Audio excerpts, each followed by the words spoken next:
Je vous salue tous dans le nom merveilleux de notre Seigneur et Sauveur Jésus-Christ. Amen. Et ce matin, j'aimerais simplement vous dire que je vous aime. Amen. Je vous aime dans l'amour de Christ. Je vous aime parce que vous êtes créés à l'image et à la ressemblance de mon Père.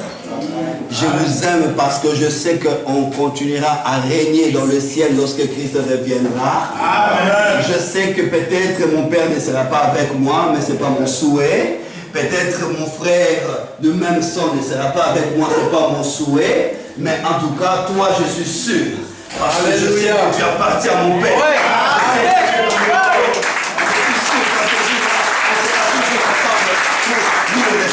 Amen. Vous savez, c'est quelque chose de merveilleux d'être dans la présence de Dieu. Amen. Et ça me donne vraiment la joie d'être là, d'apporter la parole du Seigneur. Et c'est un moment très très important pour moi. Amen. Et pour ceux qui étaient là le mardi passé, nous avons eu un culte merveilleux. Ça, je voudrais le dire. Nous avons vraiment eu un culte merveilleux. Qui était là le mardi? Alléluia. Est-ce que vous vivez ça encore? Amen. Nous avons eu vraiment un culte merveilleux et l'homme de Dieu, l'aspirant pasteur, notre bien-aimé Mario, nous a parlé d'un message très très puissant. Vous savez, moi j'adore la parole. Amen. Il a parlé de l'amour. Il nous a parlé de l'amour que Dieu nous a aimés. Et il nous a parlé d'aimer aussi nos prochains comme nous-mêmes. On s'était merveilleux d'écouter. Ce qui m'a impressionné dans son message, c'est sa manière de prêcher la parole. Il était tellement simple. Et quand il prêchait, il transmettait l'amour parce que tout au long de sa prédication, il était souriant. Parce qu'il parlait de l'amour. Est-ce que vous comprenez cela? C'est-à-dire, il transmettait quelque chose qu'il a vécu lui-même, qu'il vit lui-même. Et ça, c'était quelque chose vraiment de merveilleux que nous avons une pensée pour lui, bien qu'il n'était pas là ce matin, que le Seigneur vraiment le bénisse. C'est quelqu'un qui promet. Amen. Amen. Et Dieu cherche des serviteurs pareils. Amen. Gloire à Dieu. Et nous avons aussi eu un témoignage très puissant de notre frère Alex. C'est Alexandre, non? Alex. Alex, ouais. Il a donné vraiment un témoignage très très puissant. Et depuis ce jour-là, le Seigneur a mis un fardeau dans mon cœur pour lui. Amen. Et nous allons faire un travail ensemble, bien aimé. Je sais qu'avec le pasteur Daniel, bien sûr. Amen. Parce que je sens vraiment que tu as soif du Seigneur et le Seigneur a un plan merveilleux pour toi. Et nous allons vraiment essayer d'encadrer avec les autres pour que tu puisses vraiment être un témoin. Un témoin de Christ. Amen. J'ai la foi, j'ai la ferme foi que cet homme, il ira très loin. J'ai la ferme foi. Vraiment, j'ai cette conviction en moi. Et le Seigneur a mis ce fardeau vraiment personnellement en moi. Je ne prends pas la place de pasteur Daniel, bien sûr. Il faut respecter l'autorité. Mais je travaille avec lui. Donc le Seigneur a mis ce fardeau en moi. Vraiment que je puisse m'occuper de lui. Et on va le faire. Et j'ose croire. Et j'ai vraiment la foi qu'il sera à nos côtés pour servir le Seigneur. Amen. Je le crois. Amen. Fermement. Fermement. Je crois à la puissance de Dieu. Je sais que Dieu est très puissant. Amen. Ce qui est impossible à l'homme est possible à Dieu. Alléluia. Gloire à Dieu. Et nous continuons, comme vous le savez, notre enseignement sur le serviteur selon le cœur de Dieu. Amen. Et c'est quelque chose de très très important, bien aimé. Dieu cherche. Dieu cherche des serviteurs. Et ce qui est complexe dans cette parole, c'est que non seulement Dieu cherche, mais nous aussi nous cherchons Dieu, n'est-ce pas? Alors, dans ça, il y a une confusion. Il y a une confusion totale. Je vais m'expliquer. Nous cherchons Dieu et Dieu nous cherche.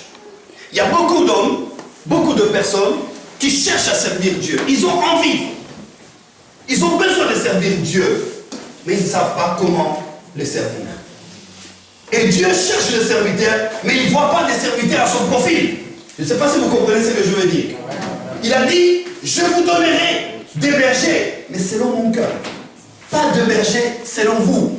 Pas de bergers qui vont vous plaire. Parce que moi, des fois, je ne plais pas les gens. Quand je prêche la parole de Dieu, je suis tellement méchant. Dans le vrai sens du mot. plutôt pas dans le vrai sens du mot. Je suis méchant parce que j'ai la haine contre l'ennemi. Parce que je vois l'ennemi tenter d'embobiner les esprits des enfants de Dieu et ça me donne la haine. C'est pourquoi quand je prêche des fois, on me dit, parce que pasteur, tu es trop agressif quand tu prêches la parole. Oui, il faut être agressif parce que le diable n'est pas mon ennemi. Ce n'est pas mon Dieu, il est mon ennemi. Quand on parle avec l'ennemi, qu'on veut vraiment que un stylo avec un cahier pour noter. Waouh, maman, que Dieu te bénisse. Que Dieu te bénisse. Vous savez, j'ai horreur, permettez-moi du terme, j'ai horreur de prêcher la parole de Dieu à des gens qui ne prennent pas note. Vous savez ce que vous pensez dans votre tête? Je vais vous le dire. Non, je vais tout mettre là. Mais quand vous allez rentrer chez vous, vous allez oublier. Même les passages que j'avais donnés. Que Dieu te bénisse, maman. Il faut noter. Pourquoi? Ça vous servira à aider les autres. L'apôtre Paul dit, j'annonce la parole, je prêche la parole à ceux qui sont capables d'aller prêcher aussi les autres. Comment tu vas aller prêcher les autres si tu ne prends pas note? Prochainement, en tout cas, venez à l'église avec un petit cahier, une petite feuille pour nous. Berger selon mon cœur. Ils vous paîtront avec intelligence et avec sagesse. Donc, en lisant ce passage, j'ai compris que Dieu ne peut pas nous envoyer de berger sans qu'il l'ait choisi d'abord. Comment Dieu peut nous envoyer de responsables? Comment Dieu peut nous envoyer de prédicateurs sans qu'il ait choisi? Vous êtes d'accord avec moi? Amen. Donc il faut d'abord que Dieu commence par choisir ses serviteurs. Ces serviteurs qui ont le profil de Dieu. Vous savez, il y a une chose. Ces derniers temps, on parle de la crise, n'est-ce pas? Et c'est difficile de trouver le travail, n'est-ce pas? Mais ce qui est bizarre, c'est encore que les sociétés ont besoin de travailleurs. Alléluia. Amen. Nous cherchons du travail, nous n'en trouvons pas, mais il y a des sociétés qui cherchent des ouvriers, des employés pour les engager. Mais ils ont des profils qu'ils ont donnés. Donc pour être engagé dans cette société-là, il faut avoir le profil qu'on vous demande. Amen. Je ne sais pas si vous comprenez. Amen, amen. La Bible nous dit que le champ est tellement grand, mais il y a peu d'ouvriers. Donc ce n'est pas n'importe qui peut devenir ouvrier dans le champ de Dieu. Il faut répondre au profil de Dieu.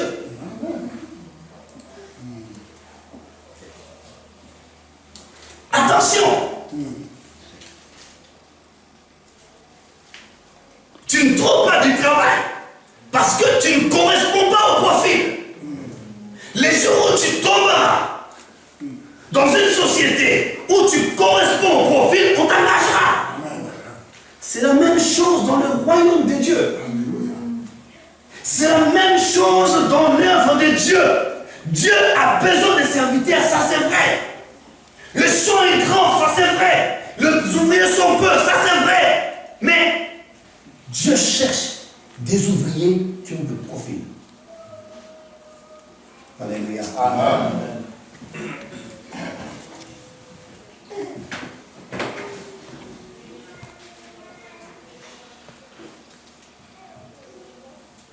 Samuel dit à Saül dans 1 Samuel chapitre 13, le verset 13 à 14. Écoute ce que Samuel dit à Saül. Tu as agi en insensé. Tu n'as pas observé le commandement que l'Éternel ton Dieu t'avait donné. Donc Samuel est en train de rappeler à Saül. Saül était déjà roi d'Israël. Mais puisque Saül était sorti du profil de Dieu, il a désobéi au commandement de Dieu. Il a désobéi à la voix de Dieu. Dieu maintenant envoie Samuel pour lui parler. Et écoute ce que Samuel dit. Tu as agi en insensé. Tu n'as pas pas observé les commandements que l'Éternel, ton Dieu, t'avait donnés, l'Éternel aurait affermi pour toujours ton règne sur Israël. Aurait, si tu obéissais, si tu restais dans la sainteté, si tu restais dans la sanctification, l'Éternel aurait affermi toujours ton règne sur Israël. Et maintenant, ton règne ne durera point. Laissez-moi vous dire une chose. N'est-ce pas, la Bible dit que le premier seront le dernier et les derniers seront le premier? Amen. Moi, dans ma conception, je fixe les petits démunis là, spirituellement. Parce que c'est eux qui sont utiles dans le royaume de Dieu. Alléluia. Ceux-là que vous négligez, ceux-là que vous laissez toujours s'asseoir derrière, c'est ceux-là que Dieu a besoin. Est-ce que vous comprenez ce que je dis? Amen. Comme notre frère Alex. Quand les gens le voient, ils le voient comme ça. Mais le Seigneur a un plan merveilleux pour lui. Amen. Le Seigneur voit son avenir. Négligé, abandonné. Alléluia. Mais utile pour Dieu. Saül croyait, étant roi d'Israël, que personne ne pouvait l'ôter de là. Mais ce jour-là, la parole de l'Éternel s'est adressée à Samuel. Et Samuel lui dit, et maintenant ton règne ne durera point. L'Éternel s'est choisi un homme selon son cœur. Il s'est choisi lui-même un homme selon son cœur. Et l'Éternel l'a destiné à être le chef de son peuple parce que tu n'as pas observé ce que l'Éternel t'avait commandé. Cela ne veut pas dire que parce que tu joues à la batterie, il n'y aura pas une autre personne qui devra jouer. Ah oui. Cela ne veut pas dire que parce que tu prêches la parole de Dieu, qu'il n'y aura pas d'autres personnes qui peuvent prêcher la parole. Cela ne veut pas dire, puisque tu joues à la guitare, qu'il n'y aura pas d'autres personnes qui savent jouer à la guitare comme toi. Non. Les jours où tu quitteras la voie du Seigneur, les jours où tu abandonneras à marcher dans la voie de la sainteté, de la crainte de la parole de Dieu, l'Éternel te mettra à part. Et il choisira un homme, une femme, selon son cœur. Ceci veut dire qu'un serviteur de Dieu, c'est quelqu'un, même si on lui donne la responsabilité, doit demeurer dans l'humilité et surtout dans la crainte de la parole de Dieu. Alléluia. Dieu a dit à Samuel, à Saül, que l'Éternel, non, Samuel a dit à Saül que l'Éternel m'a envoyé te dire que c'est fini ton règne, c'est fini, tu n'as plus continué roi d'Israël. Parce que Dieu s'est lui-même choisi. Alléluia.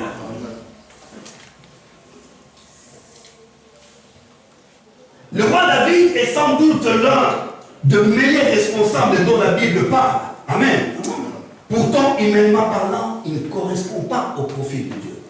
Il ne correspondait pas. David était un simple, alléluia, un simple berger, alléluia, abandonné. Vous savez, être berger, c'est le travail le plus sale. Amen. Il était là, il était exposé en danger. Il travaillait comme un fou, 24 heures sur 24. Mais, est-ce qu'on peut se poser la question? Qu'est-ce qu'il y avait de bon en David que Dieu puisse prononcer cette parole? Dieu n'a jamais dit cette parole à un autre prophète dans la Bible. Il a dit qu'à David, là, selon mon cœur. Et nous devons chercher comment est-ce que David est devenu l'homme selon le cœur de Dieu. Amen. Gloire au Seigneur.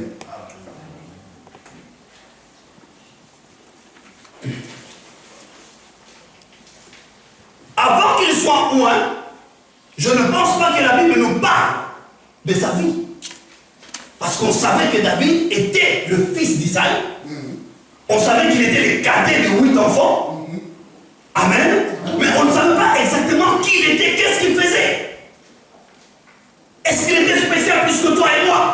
Je ne pense pas. Il est un homme de même nature que nous. Mais pourquoi Dieu a eu le courage? Pourquoi Dieu a osé l'appeler l'homme selon mon cœur? Alléluia. Et nous allons parler de quelques caractéristiques d'un homme selon le cœur de Dieu.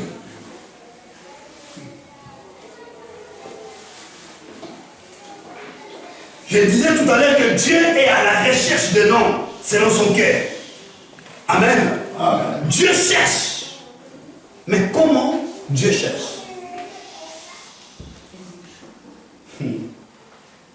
Sans plus tarder, nous allons parler maintenant de profil d'un serviteur selon le cœur de Dieu. Premier profil. Psaume 78 pour le français, 78 pour nous le belge. 70 à 72 pour le belge, 72 à 70 à 72 pour le français. Amen. Alléluia. Amen. Gloire à Dieu. Psaume 78, 78, verset 70. Il choisit David, son serviteur, et il les tira des bergeries. Suivez-moi très bien. Dieu choisit. Mais il choisit David où? Dans la bergerie. Alléluia. Amen. Il est choisi. Pas dans la rue. Pas quelque part. Mais dans la bergerie. Premier critère d'un homme selon le cœur de Dieu, être responsable. Dieu n'est choisi que de responsables. Tu es d'accord avec moi? Être d'abord responsable pour soi-même. C'est-à-dire, quand tu dis à ton frère que frère, on se voit demain à 12h. Demain à 12h, tu dois être là. C'est une responsabilité que tu as. Ah oui! Hey. Alléluia! Il faut être responsable pour ta famille. Un homme, quand il dirige, quand il est responsable, quand il rentre dans la maison, on sent que le responsable est là. C'est pas un homme en jupe.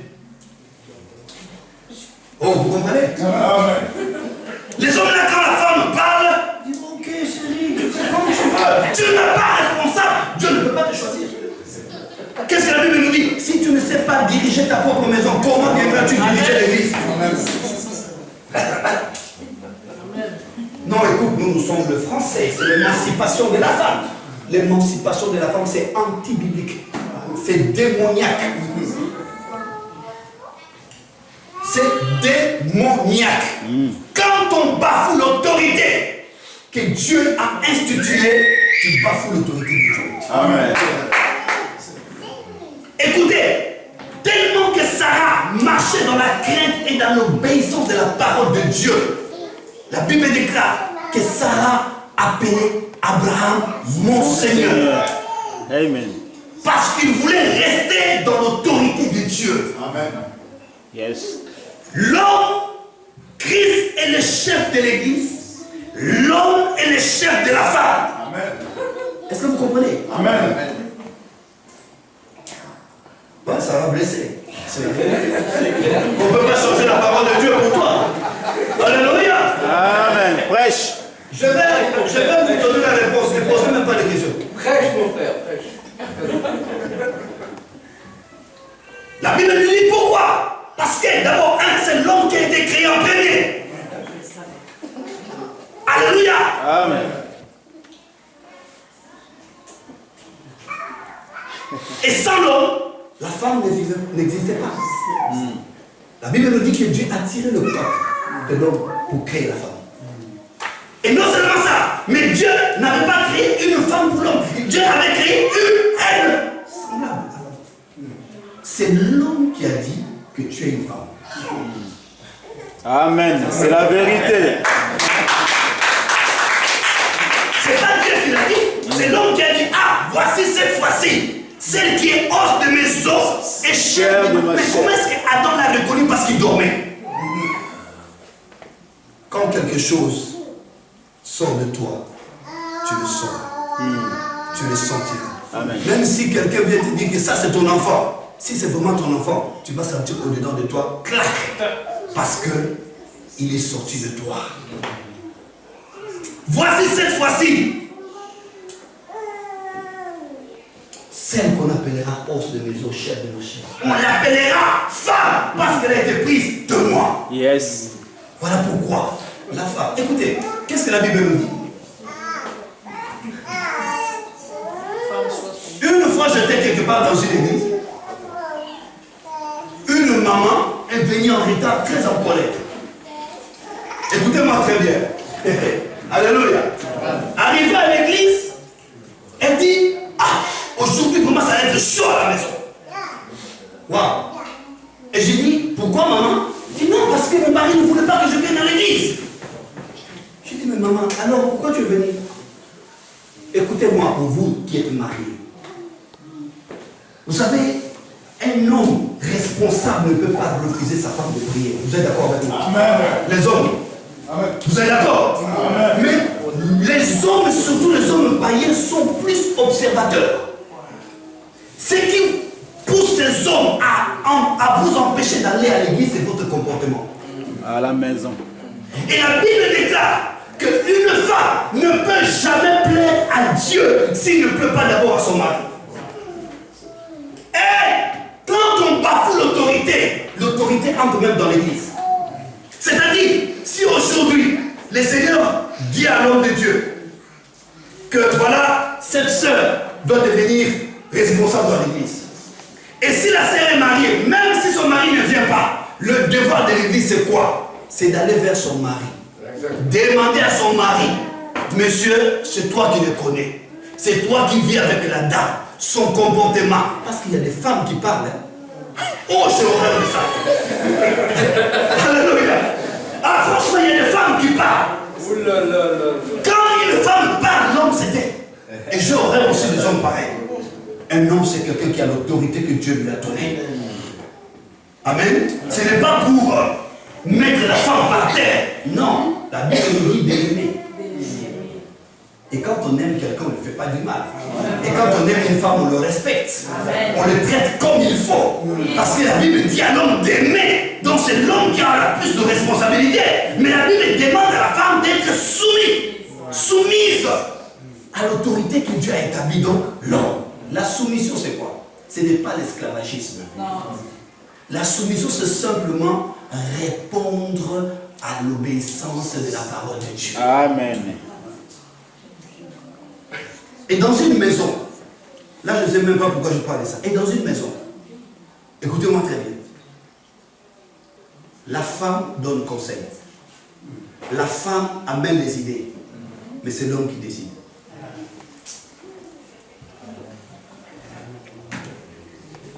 Alléluia. Pourquoi? Parce que s'il arrive quelque chose dans la famille, écoutez, lisez, pardon, ouvrons une parenthèse.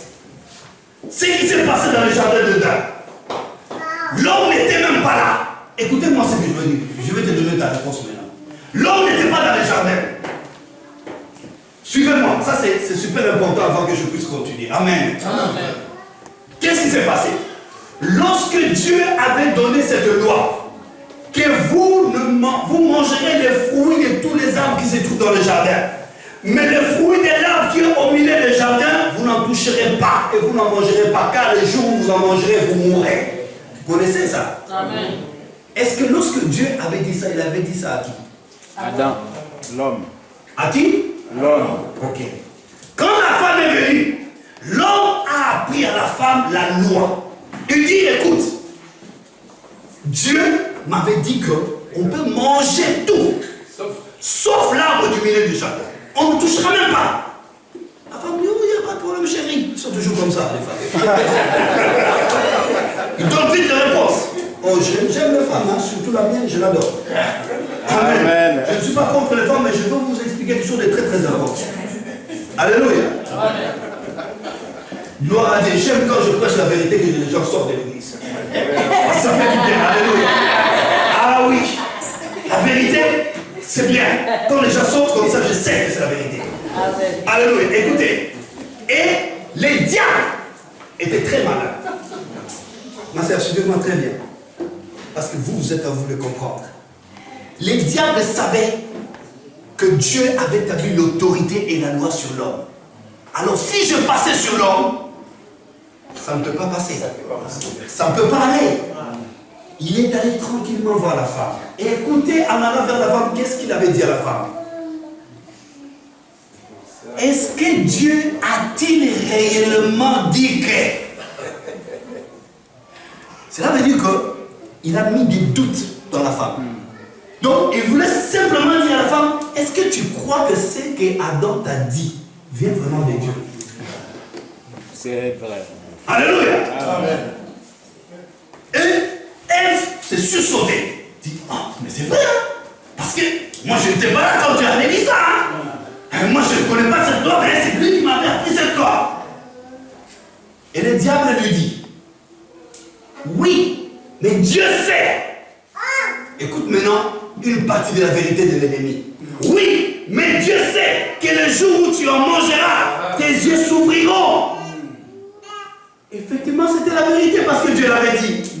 Tes yeux s'ouvriront, tu connaîtras le mal et le bien. C'était la vérité. Mais derrière la langue de l'ennemi, il a caché le mot la mort. C'est ce que le diable fait. Et lorsque Ève a entendu cela, la Bible nous dit, elle a vu que le fruit était bon à voir et aussi bon à manger. Elle en mangea. Et après, elle donne à l'homme. Là, je connais les hommes pareils, qui acceptent n'importe quoi qui vient de la femme. Sans réfléchir, Adam l'a pris. À ce moment-là, je me suis posé la question, mais comment Adam n'a pas pu réaliser que Dieu l'avait interdit? Amen. Et qu'est-ce qui s'est passé? Ils ont mangé, tous les deux. La Bible nous dit, ils se sont retrouvés nus. Suivez maintenant la révélation. Alléluia. Amen. Et lorsque Dieu est descendu dans le jardin, Dieu a commencé à appeler Ève. C'est ça, non? Non. Non, c'est faux. Adam. C'est le chef de la femme, du foyer. Alléluia. Adam. Il n'a pas appelé Ève. Il n'a pas besoin d'Ève. Non. Quand il se passe quelque chose dans la famille, la responsabilité est sur l'homme. Dieu condamne l'homme. Ah oui, tu n'as pas assez eu le temps de t'aimer ta femme, de lui donner des conseils comme il faut, de lui parler. Alléluia. Il faut faire ta femme une femme selon toi. Non, tu ne comprends pas. Ça va être difficile. Alléluia. Faire de ta femme une femme selon Bruno, c'est normal. Alléluia. Amen. Une femme selon toi. Alléluia. Écoutez, je vais revenir pour continuer. Écoutez maintenant, Dieu a commencé à appeler Adam. Adam, où es-tu? Adam dit, je me cache, car je suis nu. Mais écoute maintenant, Dieu lui dit ceci. Mais qui t'a appris que toi tu es nu?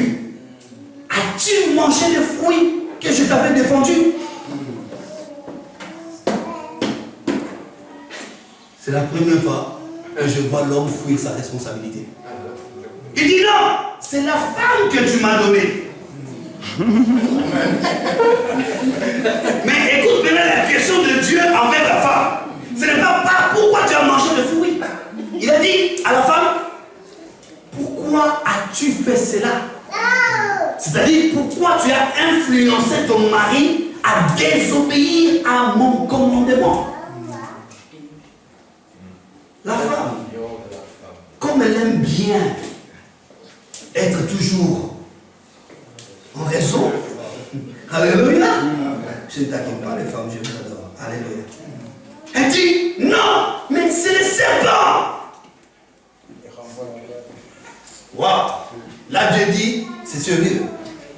Mais regarde, quand Dieu a commencé à donner des punitions, il a commencé par qui? Adam. Et qu'est-ce qu'il a dit à l'homme? La sueur. À l'époque, laissez-moi vous dire la vérité. Quand Dieu avait créé Adam et Ève, il n'y avait pas d'autorité. Il n'y avait pas ça. L'homme et la femme étaient égaux devant le Seigneur. Mais lorsque la femme a désobéi, Dieu lui dit, comme tu as fait cela, tu enfanteras avec souffrance, n'est-ce pas? Et toute ta vie, tu seras soumis devant ton mari. Alléluia. Il a également dit à l'homme d'en soutenir sa femme et veiller à son confort. Ah oui, je suis d'accord avec toi. Or, il faut savoir qu'à l'heure actuelle, la plupart des hommes sont complètement castrés. Donc la plupart des hommes n'assument pas. Je ne parle pas pour les gens d'église, je ne les connais pas. Il faut savoir que dans la vie réelle, la plupart des hommes n'assument pas l'homme. Ils sont castrés.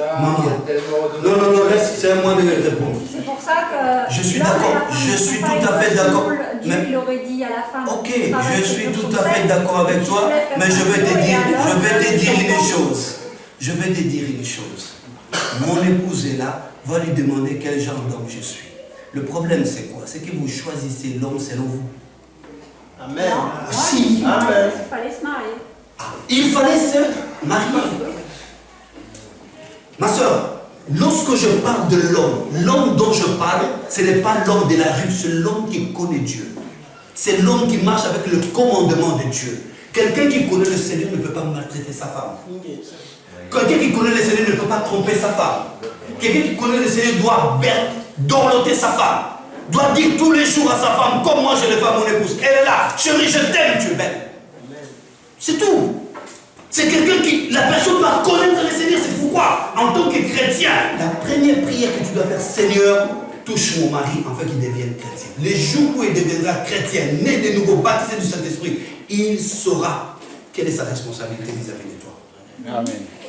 Alléluia. Amen. Donc Dieu a besoin de responsables.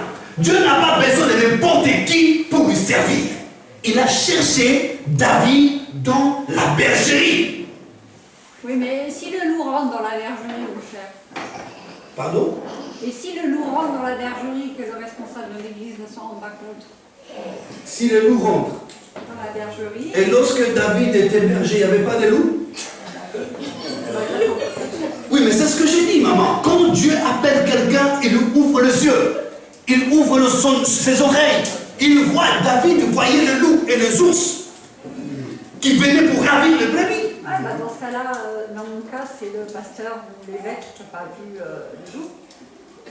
Ça veut dire je ne comprends pas. Ok. Si tu as des questions, peut-être tu peux me poser après, comme ça je te donnerai les réponses. Mais on parle du cas de David. On parle que David était dans la bergerie. On parle que lorsque David pêtrait le troupeau de son père, la Bible nous dit qu'il y avait des ours qui venaient. Amen. Il y avait des lions qui venaient. Mais Dieu a aidé David à battre, à détruire, à briser. Alléluia. À tuer ces ours. Alléluia. Gloire à Dieu. Amen. Est-ce qu'on peut acclamer le Seigneur?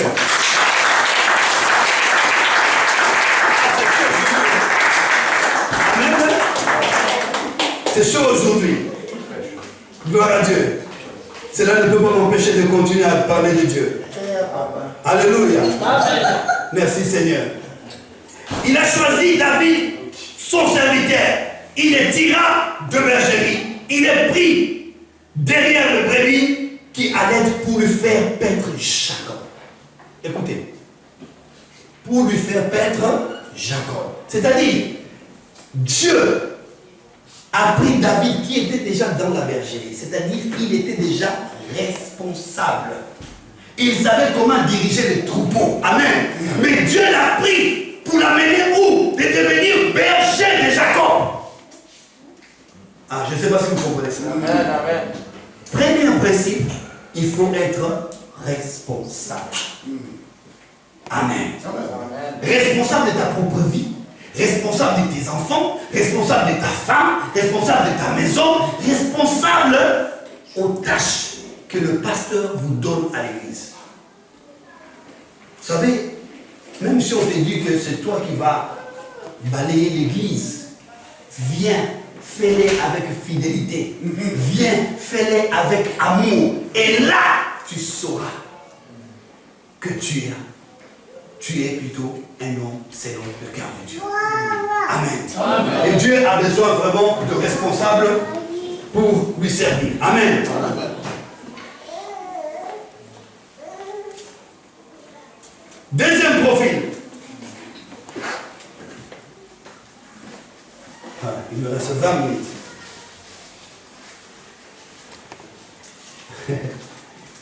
Voilà. Et si je rentrais dans le troisième profil, la salle sera vidée ici.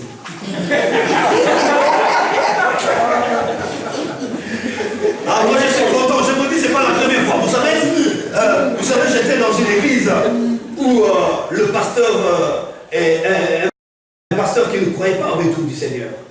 Le pasteur d'Adam le connaît. Amen. Et un jour, je méditais la parole de Dieu et le Saint-Esprit a commencé à me parler sur le retour du Seigneur. Et je ne sais pas pourquoi le Seigneur me l'a montré, il m'a vraiment parlé ça en profondeur. Et comme par hasard, le dimanche, le pasteur me dit que c'est toi qui vas prêcher. Et je savais que ce n'était pas la doctrine de mon pasteur. Amen. Je savais qu'il ne croyait pas à cela. Il ne croyait pas au retour du Seigneur. Amen. Oh bien-aimé, je me suis mis debout. J'ai commencé à prêcher, à parler du retour du Seigneur. Oh, l'église était vide. Ah, je vous dis, j'ai l'habitude, l'église était vide. Mais je parlais. Et aujourd'hui, ces pasteurs croient que Jésus reviendra.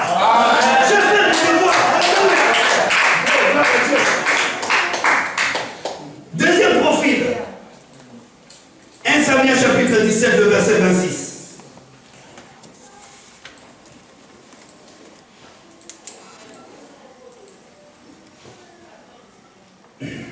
Gloire à Dieu.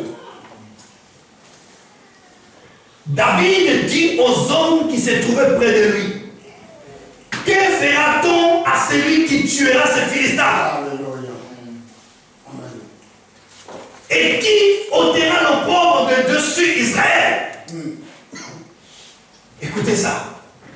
Qui est donc ce Philistin? C'est un circoncis pour insulter l'armée du Dieu vivant. Deuxième profil. Dieu a besoin des hommes courageux et de femmes courageuses. Alléluia. Qui n'ont peur de rien. David, par rapport à Goliath, était comme une fourmi. Amen. Goliath, c'était un homme de guerre. Un homme très fort. Un homme puissant, géant de 3 mètres. Qui avait fait peur à tout Israël. Même Saül, qui était roi à l'époque, il avait peur de Goliath. Mais ces jours-là, celui que Dieu avait pris dans la bergerie, il avait l'habitude de rencontrer des ours et des lions. Ces jours-là, la Bible nous dit, devant Goliath, il a dit cette parole. Qui est donc ce Philistin? C'est un circoncis pour insulter le Dieu d'Israël. Dieu cherche des hommes courageux. Amen. Dieu ne peut pas utiliser un homme qui n'est pas courageux. Amen. Je vais donner un exemple. Un jour, c'était dans notre petit appartement là, on faisait la délivrance d'une sœur qui était vraiment possédée de mauvais esprits. On priait, à un moment donné, clac, la sœur était partie. Ah oui. Partie. Elle ne respirait plus. Maintenant, on se pose la question. Si on sort et qu'on laisse son corps ici, on dirait que voilà, ils ont fait la délivrance, ils ont tué quelqu'un. Ah non, à ce moment-là, j'ai utilisé cette parole. Qui est donc ce Philistin? C'est un circoncis pour insulter le pour insulter l'armée du Dieu vivant, pardon. Amen. Qui es-tu? Qu'est-ce que je fais? J'ai commencé à prier, je lève ma voix, je prie l'autorité, j'ai chassé cet esprit démon et l'esprit démon était parti. Amen. Et laissez-moi vous dire, je l'ai fait seul parce que ceux qui étaient à côté de moi, ils étaient tous partis. Amen. Dieu a besoin des hommes courageux. Amen. Alléluia. Amen. Il y avait une sœur qui était malade.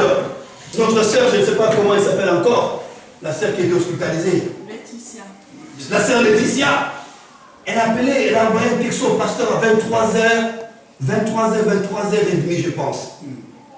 Le pasteur me dit, j'étais occupé, je faisais autre chose. Le pasteur vient et me dit, pasteur Dari, il y a quelqu'un qui est malade à l'hôpital, on doit partir maintenant.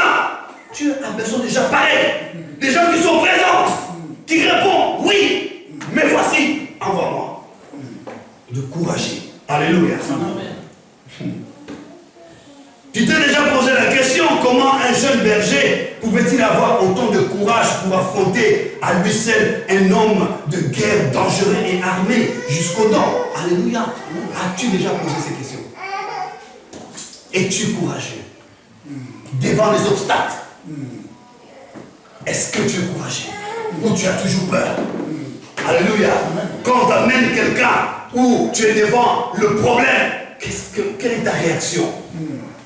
Est-ce que tu es un homme courageux? Parce que Dieu a besoin des hommes courageux. Et lorsque même David a dit ceci, Samuel lui dit, écoute, on connaît ton orgueil. Non, quand on connaît le Seigneur, il n'y a pas d'orgueil.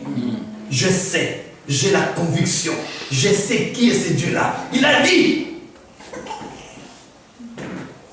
lorsque je paîtrais les troupeaux de mon père, il y avait des ours qui venaient. Il y avait des lions qui venaient. Je les déchirais. J'ai ravisé la brebis de leur guerre. Amen.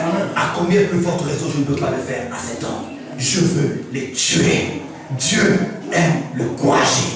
Amen. Même dans la vie normale, si tu n'es pas tout courageux, tu ne réussiras pas. Exactement. Ne croise pas les bras pour dire que Dieu va pouvoir. Dieu ne pourra jamais. Il t'a donné la force, il t'a donné le courage. Va chercher le travail, travailler pour gagner de l'argent. N'attends pas que l'argent tombe du ciel. Il faut être courageux. Amen. Et Dieu a besoin de ces gens. Des gens courageux. Des gens qui dorment à 6h du matin, on appelle frère, réveille-toi, tu dois aller chercher les gens. Ah, je suis fatigué. Non, lève-toi, dis Seigneur, la joie de l'éternel est ma force. Donne-moi la force, je vais aller travailler parce que tu as besoin de courageux. Quand on n'a pas de courage, on ne fait pas grand-chose. C'est d'accord avec moi? Amen. On va acclamer le Seigneur.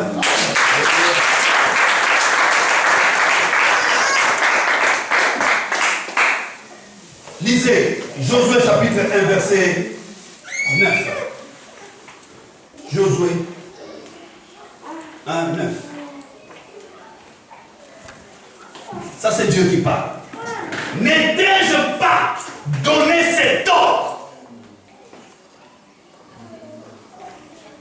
Fortifie-toi et prends courage. Être courageux ou devenir courageux, c'est un ordre de la part du Seigneur. Les Seigneurs t'ordonnent d'être courageux. Dis, je suis courageux. Je suis courageux. Regarde, deux fois, quand tu as envie d'aller au travail et que tu te sens fatigué,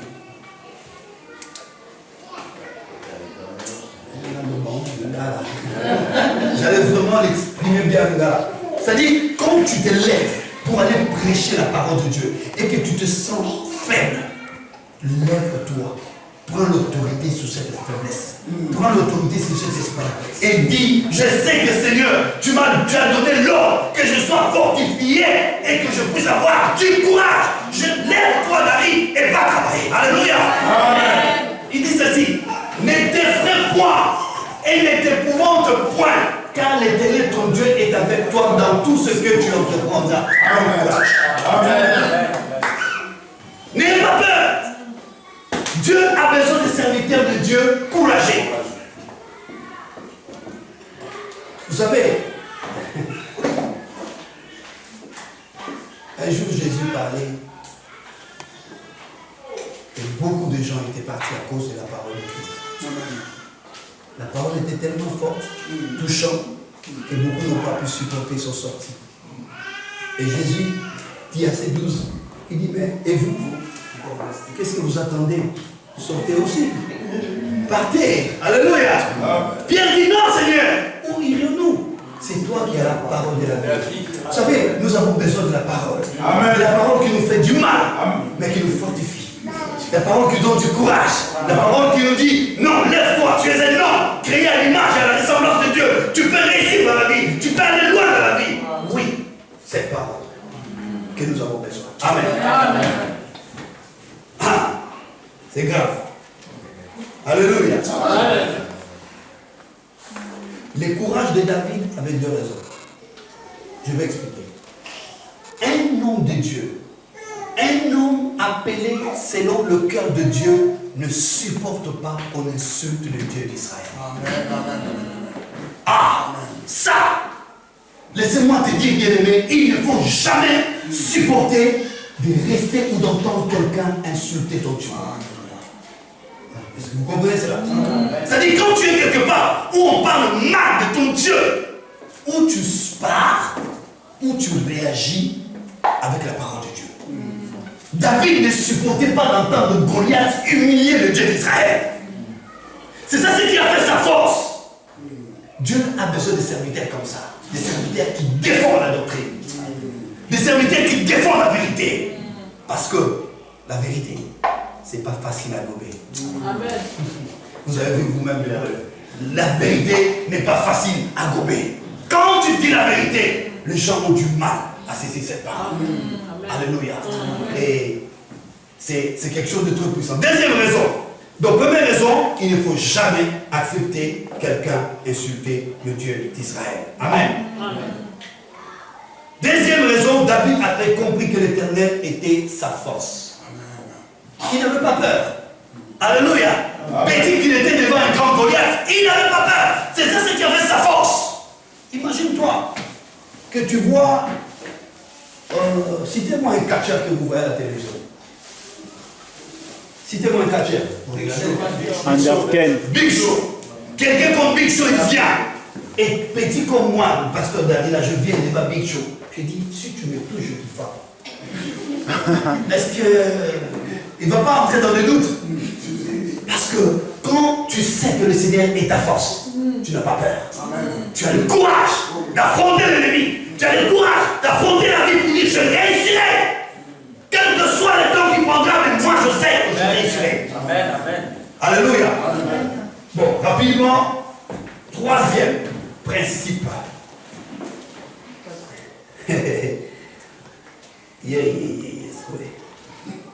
Ça, je vais prendre beaucoup de temps pour ça. Alléluia. Amen. 1 Samuel, chapitre 24.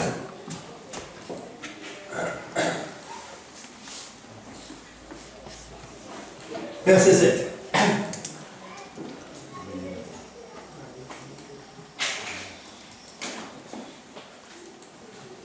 Samuel, chapitre 24, verset 7.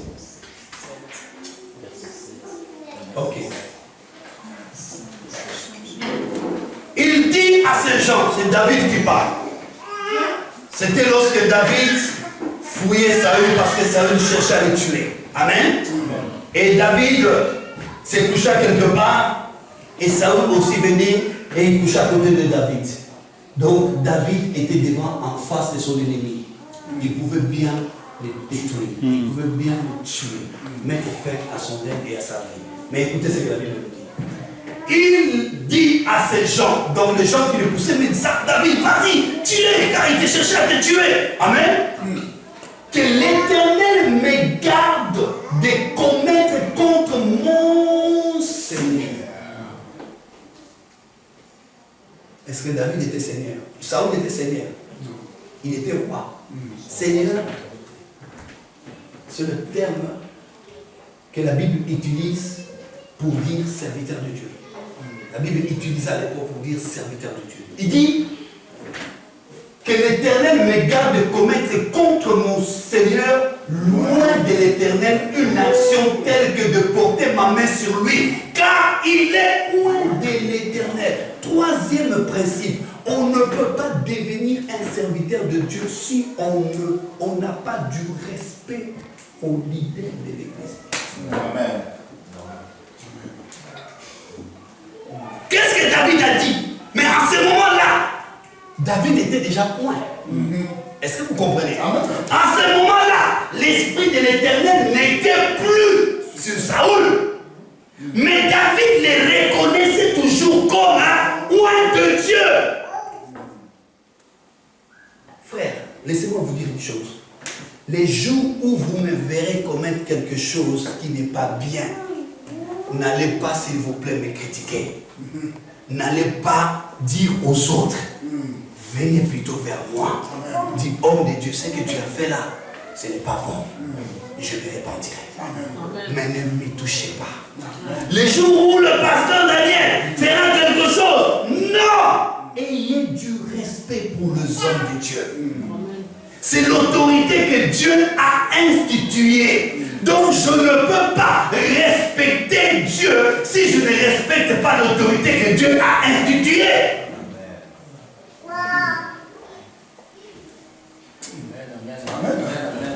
Bien, vous n'êtes pas d'accord, hein? Alléluia. Regarde bien. Que l'Éternel me garde, me protège pour ne pas commettre contre mon Seigneur. Loin de l'Éternel une action telle que de porter ma main sur lui. Mais Saoul a été livré. Si c'était moi, peut-être pour vous, on allait réagir. Alléluia. Mais David, malgré qu'il était roi d'Israël à la place de Saül, il attendait son temps. Il n'était pas pressé et il continuait toujours à respecter l'autorité en place. On ne peut pas servir Dieu.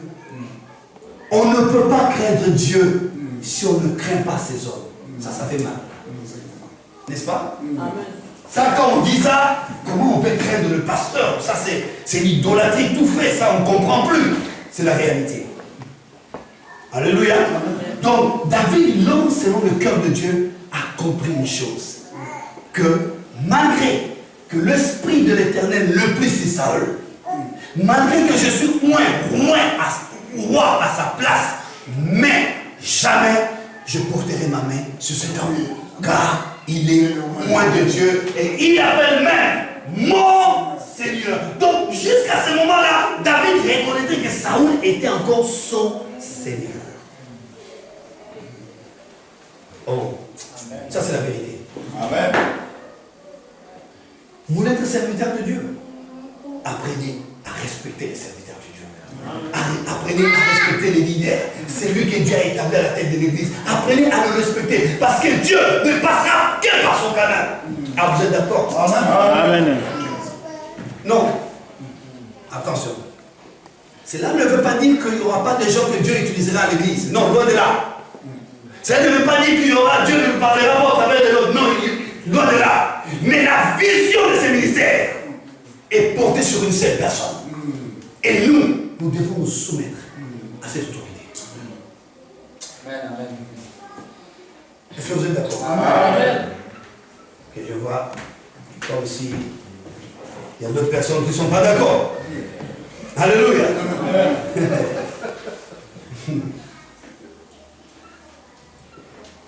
Écoutez, lisons d'abord Ephésiens chapitre 6.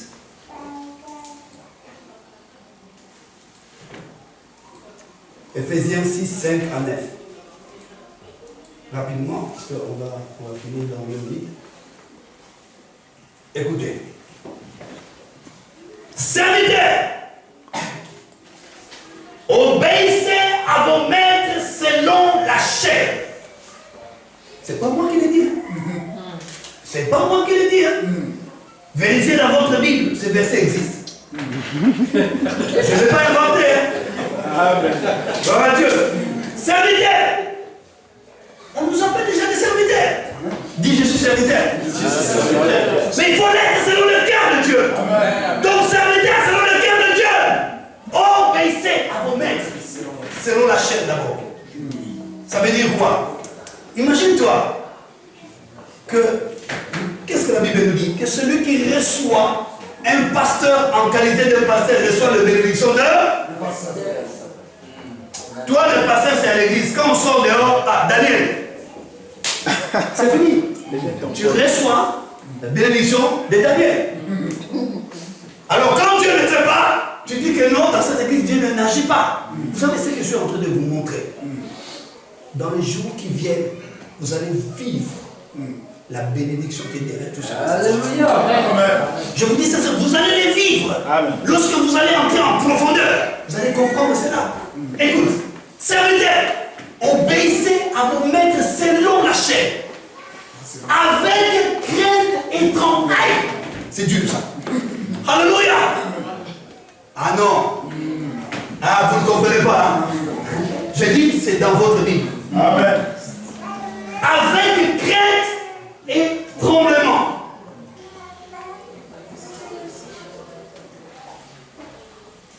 Comment pouvez-vous m'expliquer que celui-ci c'est mon père spirituel, c'est lui qui m'encadre, c'est lui qui prend le temps de prier pour moi, il s'agenouille, se lève tôt le matin, il travaille presque 7 jours sur 7, mais il prend son temps pour prier afin que Dieu puisse s'occuper aussi de moi. Quand je n'ai pas de respect envers cet homme, Dieu n'agira pas. Exactement. Non, il n'agira pas. C'est lui qui reçoit. Ça veut dire quoi? C'est lui qui respecte, qui prend en considération. Un pasteur, à sa qualité, reçoit les bénédictions d'un pasteur. Mais si tu le prends, Daniel, tu finiras par là. Alléluia. Attention. Attention. Jamais tu appelleras ton papa par son prénom. Chez nous, quand tu appelles ton père par son prénom, cela veut dire qu'il n'est pas ton père. Mes enfants, donc les enfants du pasteur Daniel, ils m'appellent papa, mais ils m'appellent papa Daniel. Mais jamais ils appelleront leur papa Daniel. Parce que c'est le père. Alléluia. Amen. Et le jour où ils commenceront à appeler leur papa par son prénom Daniel, je dirais, pasteur, il y a un problème là. Ah oui. Nous devons avoir le respect. Pourquoi? Parce que lorsque Dieu veut nous visiter, lorsque Dieu veut se manifester, il se manifestera au travers du visionnaire, au travers de celui qui porte la vision de l'Église. Vous êtes d'accord? Amen. Alléluia. Amen. Je ne vous demande pas, ou la Bible ne nous demande pas d'être soumis, c'est-à-dire que même si le pasteur vient et vous dit quelque chose qui n'est pas biblique, vous dites Amen. Non. Alléluia. Non, pas dans ce sens-là. Alléluia. Quand il nous amène quelque chose qui n'est pas de Dieu, il faut le dire. Amen. Alors un peu plus vite. Avec crainte et tremblement, dans la simplicité de votre cœur. Mais si vous venez, vous êtes là pour lui, vous l'aidez dans le ministère. Tous ensemble, nous travaillons pour la gloire de Dieu. Cela ne fait pas de nous des hommes imbéciles. Il faut avoir l'humilité du cœur. Il faut être humble dans la vie. Il faut accepter les servir. Vous savez pourquoi? Vous savez pourquoi nous devons avoir crainte? Nous devons servir le serviteur de Dieu. Vous savez pourquoi? Parce que demain, vous serez des leaders, n'est-ce pas? Si aujourd'hui tu n'es pas soumis à l'autorité que Dieu a établie, sache-le bien que jamais personne ne sera soumis à toi. Amen.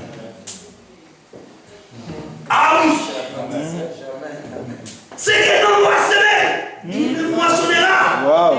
Toi, vas-y, insulte les hommes de Dieu. Toi, vas-y, dis tout ce que tu veux. Mais toi, tu aspires, n'est-ce pas, de devenir, n'est-ce pas? Et les jours où toi tu deviendras, on te traitera de la même manière que toi tu traites ton pasteur. Yes. Amen. C'est pourquoi vous voyez aujourd'hui des parents qui frappent les enfants. Pourquoi? Parce que toute sa jeunesse, il n'y avait que son père qui le maltraitait, qui le frappait. Et lui aussi, par manque de connaissance, il continue à faire la même chose. Ce que l'on aura sémé, il le moissonnera. Amen. Amen. Écoute, je vais finir, ça c'est important. Non seulement sous leurs yeux, tu viens, pasteur Daniel, parce qu'il est là, n'est-ce pas? Mais quand tu tournes le dos, vous ne connaissez pas ce pasteur-là? C'est un escroc!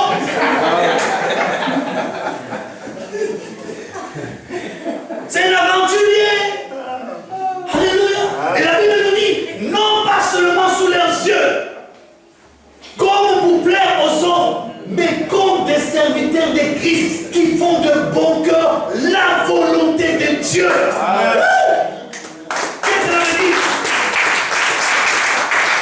Obéir à l'autorité instituée par Dieu, c'est faire la volonté de Dieu. Amen. J'aime quand les gens écoutent la parole de Dieu. Ça donne envie de prêcher. Alléluia. Je vais terminer. Servez-les avec empressement. C'est la Bible. Ouvrez la votre Bible, vous allez trouver ça. C'est là. C'est pas un verset que j'ai inventé. Servez-les avec empressement. Comme servant. Le Seigneur. Tu veux servir Dieu. Amen. Sers d'abord l'homme que Dieu a établi. Amen. Alléluia. Et serve-le comme le Seigneur. Oh, j'aime bien le langage de notre maman qui est au coin là-bas. La première fois qu'elle m'a vu, elle m'a dit, paille, papa, c'est mon pasteur. Tu es un père. Et ça fait du bien, ça donne envie. Comme vous savez, quand tu as un enfant qui te respecte, quand tu sors, tu te promènes dans un magasin, tu vois quelque chose, tu penses à l'enfant. Amen. Ah, vous êtes d'accord avec moi? Amen. Vous êtes d'accord avec moi? Amen. Je me souviens, écoutez, papa est là. Je vais donner ce témoignage. Papa est là. Lorsque Dada, parce que le pasteur Daniel était, si vous voulez bien, comme le seul fils. Donc il était le fils que le papa préparait pour la famille. Ah, il investissait. Alléluia. Il investissait. Il donnait tout. Mais il a dit quelque chose. Il a dit à pasteur Daniel, si tu m'amènes un diplôme, tu sais que je vais faire, je vais t'envoyer un diplôme. Dieu aime des gens comme ça. Des gens qui écoutent. Et là, ce monsieur a bossé comme un fou. Je le réveillais à 2h, 3h du matin. J'ai dit, mon frère, lève-toi, tu dois étudier. Avant d'étudier, je lui impose la main. Je dis, je prie afin que Dieu lui donne l'intelligence. Et il étudie. Et il a reçu son diplôme. Aujourd'hui, il est là. Si tu écoutes, si tu obéis à Dieu et à ses serviteurs, j'ai donné l'exemple de cet enfant qui obéit toujours à son père. Quand son père part, il rentre dans un magasin. Quand il voit quelque chose, il pense à qui? C'est simple. Alléluia. Gloire à Dieu. Servez-les avec empressement, comme servons les Seigneurs et non des hommes. Vous êtes d'accord? Amen. Servez-le comme servons les Seigneurs et non les hommes. Servez-le, ça veut dire quoi? On ne te demande pas de venir essuyer ses chaussures. Non, sois sérieux. Sois là quand il a besoin de toi. Le ministère, ce n'est pas une œuvre personnelle, c'est une œuvre de communauté. Il faut que tout le monde soit là. Il a besoin des gens pour aller prêcher. Par exemple, il y a une sœur quelque part qui a un problème. Il ne peut pas aller seul, par exemple. Il peut être accompagné aussi d'une autre maman qui soit là pour vraiment aider la sœur. Amen. C'est comme ça qu'on doit servir Dieu. Mon frère, j'ai besoin de toi, tu es là. Ma soeur, j'ai besoin de toi, tu es là. Dieu a besoin de toi. Nous voulons faire ceci. Vous êtes là pour servir Dieu. Amen. Et il dit, sachant que sois esclave, sois libre, recevant du Seigneur selon ce qu'il aurait fait du bien. Je dis bien, sois esclave, sois libre. Quand on parle d'esclave, on parle de serviteur. Sois serviteur, sois un simple fidèle, mais fais-les parce que la récompense est grande. Amen. Alléluia. Bon, on arrête là aujourd'hui. Alléluia. Amen. Oui, 3 principes. Être responsable, être courageux et 3e, avoir le respect de l'autorité que Dieu a établie. Vraiment, je prie que le Seigneur nous aide à comprendre ce genre de messages. Parce que ce sont des messages très importants pour l'Église. Ce sont des messages qui vont nous amener à croître spirituellement, à grandir, à voir Dieu dans une autre dimension. Amen. Que Dieu nous bénisse.